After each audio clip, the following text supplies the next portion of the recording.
Okay, I think as I told you earlier, that I'm very much opposed to this whole pilgrimage business in honor of Abraham. I've written a book, Abraham on Trial, The Social Legacy of Biblical Myth, which is very critical of the story of Abraham. In it, I discuss Jewish, Christian, and Muslim interpretations of the story, among other things.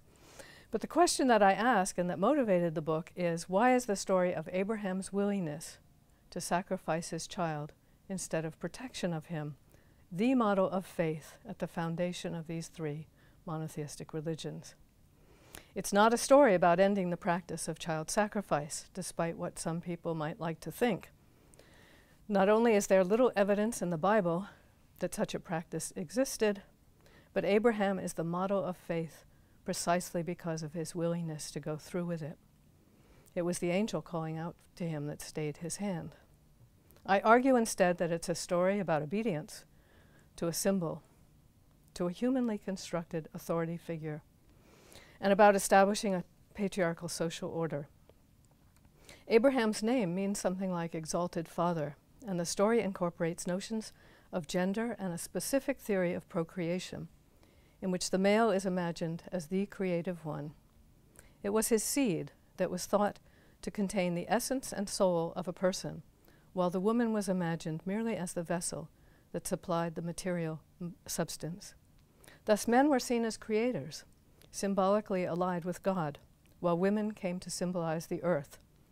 In other words, the monogenetic theory of procreation is the human analog of divine monotheistic theory of creation. Today we have a very different theory of procreation, where both men and women contribute the same kind of things, namely genes, to the creation of a child. And in addition, of course, the woman also nurtures it in the womb, gives birth, and nurtures again at the breast. But this knowledge is seen as relative only in medical context and has not been incorporated into our language and symbolism, let alone our laws and theology. For example, the phrase "to father something" means creating it. And people still use the word seminal to describe a creative work, which implies that creativity is masculine in character. We need to change the story, the language, and the symbolism that it has engendered. Eventually, it could change the theology. Finally, as a postscript, I want to add that in 1975, I went to Haran, the place where Abraham was thought to have migrated from Ur in Mesopotamia before he went down to Egypt and then to what is now Israel. Haran is now a village in eastern Turkey on the border with Syria.